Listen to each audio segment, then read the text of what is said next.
putting an end to identity politics. This is the Kevin Jackson Radio Show.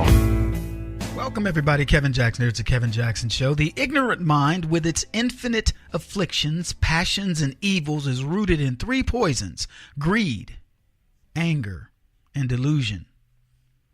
And that's what we have when we deal with the left. We're dealing with ignorant minds. They've got all kinds of afflictions. They explain them to you every single day.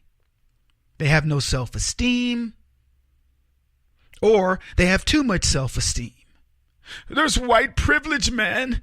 That's what white people say. Black people go, there's white privilege over there, man. In the same sentence, they tell you exactly who they are. We're too much, we're too little. They don't know who they are.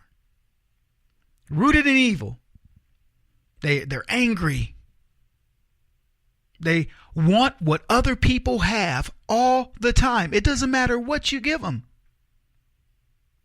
And of course, they're delusional. And that brings up all their jealousies. You can't accomplish anything. I'll use my family. I don't have to go outside of family to tell you various issues related to this. I tell you all the time, my cousin, he's a cousin-in-law. He married my cousin. He said to me one time, when I was making money, when I started my first job as an engineer, I was all happy. He says, don't tell the family what you're doing, how good you're doing. This is a dude, name is Johnny. Johnny is a street urchin. He's a guy who's going to take advantage of you if you're on the street. I'm just telling you, that's the kind of guy he was. Why my cousin fell in love with this little dude, I don't know. But she did. He was a street hustler.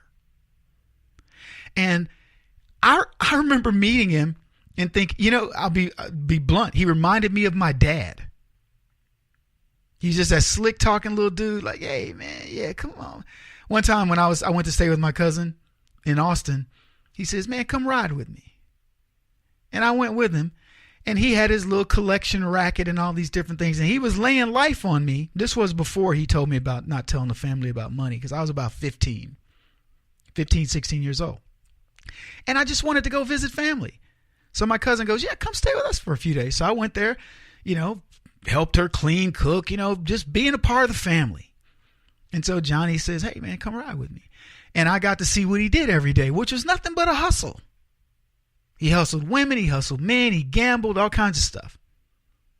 And what was funny, I don't know what it was about him, because I was ready. I was like, oh, come hustle me, Johnny. I was ready to be hustled. But when I got out of school with my engineering degree, and I was like, oh, man, I was excited. I'd graduated from college. Whoo, got my job. I was like, man, this is great.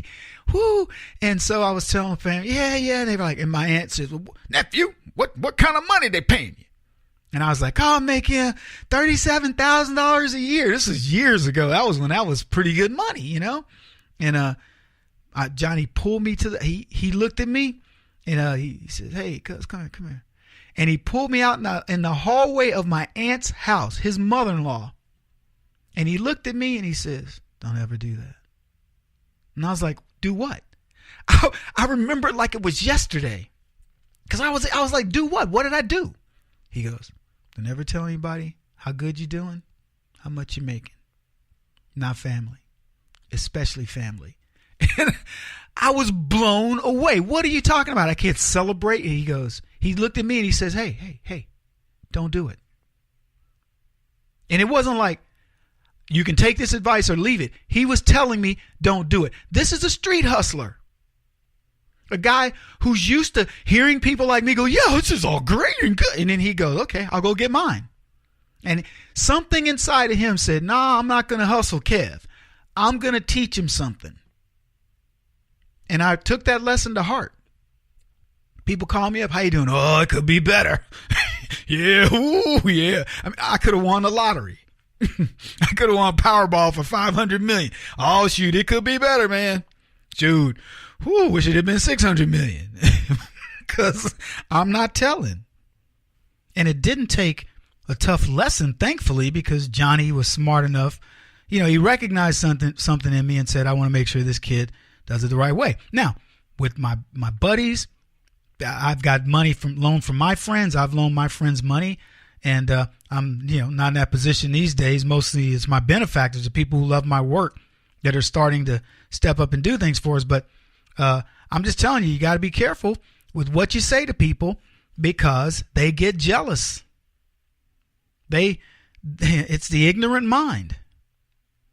They don't, and it's funny. I used to tell one of my buddies. He came over to my house one time, one of my college friends, in a Bentley, and we were 22 years old. He worked in what do they call it, so commercial real estate. He just sold a property, and his dad loaned him said you can have the Bentley, and until he got his car, which is, I don't know what he was getting, but he was getting something really nice, a Porsche or something, because he made like $500,000 in the deal. It was a crazy amount of money. And I was like, wow.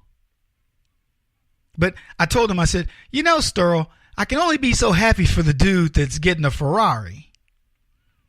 I was only joking with him because I got to ride, when he finally got his car. I think it was a Porsche. I got to ride and then hang out. But, he drops you off and that's the end. The good news is he let me borrow it from time to time. Yeah, I was that dude, going around, cruising around, see girls like, hey, what's up, y'all? The next time they see me, I was in my little Pinto station wagon. Yeah, this is the maid's car. Oh, man. The delusion. So Donald Trump called these countries crap holes, as you guys know. It's happened last week. The fallout has been amazing, but here's the thing, he's right. And I keep coming back to this because it's so telling how people get so angry. He's racist. That comment was so racist. It was blatantly this or that. And I was thinking to myself, look at the number of countries that are in poverty. And gosh knows, I have been to so many of them. I've seen levels of poverty that I go, the average American who believes that they're poor, I would say to you, jump inside of my head. Let me paint a picture of you of poverty. When you come out, if you still think you're poor, you need somebody to slap your mama because you're delusional. We don't understand poverty in this country. Our poor eat. Our poor are fat. We have the fattest poor people in the world. I find that really funny. The fattest poor people in the world. And they want to tell you, people over here, they ain't got nothing. America ain't taking care of people. America's taking too good a care of people. Barack Obama. Everybody need internet access. No, they don't. Don't misunderstand me. I love it. I love having access to broadband. But if I was a kid, poor, growing up in the country, and they said, my grandmother said, we can't afford no cell phone, no internet. You better shut up. You better go get them encyclopedias and get the reading. That would have been the end of it. I wouldn't. So what? We have all this access to information at our fingertips. And yeah, what do you use it for? Oh, I need to find the nearest Church's Fried Chicken and the nearest Popeyes. Yeah, sorry. That was my search. That was my searches. So, at least I didn't say I was looking for a watermelon stand. But you get what I'm saying? We have all this access to stuff. We don't use a fraction of it. You can't even use a fraction of it. And I guarantee you there's somebody living on a farm, growing up, milking cows or something, who naturally has more smarts than 98% of the people who go to Harvard. Just the truth. You either have it or you don't. Now, you can be trained to learn some things. There's no question about it. But you don't need access to the internet to be smart. You don't need cable TV to be smart. Many people don't even watch TV. I mean, there's not as many as you think, but there are some people that barely watch TV. But Barack Obama wants to make sure all of this is available. It has to be equal. The playing field must be level. Until you talk about where his kids go to school. Yeah, we didn't want to send them to the normal, schools in D.C., so we sent them to Sidwell, where all the rich elitists of D.C. send their kids. We thought about them going to state school or whatever, but it's a little bit of a hassle. Harvard is more ready for them. They're used to dealing with the kids of dignitaries. And I could go on.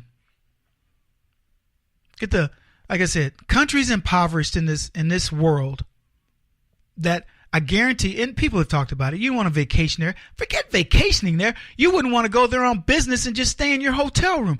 I've been to Africa and sat through brownout after brownout, after blackout, and went, geez, you can't even work.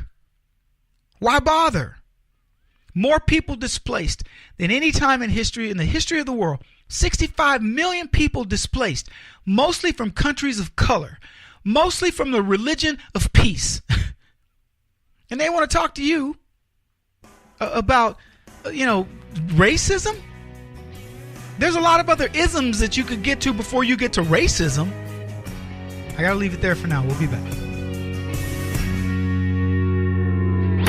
He won't stop until he's the top-rated radio talk show host in America. What kind of weird competitive freak are you? This is the Kevin Jackson Radio Show.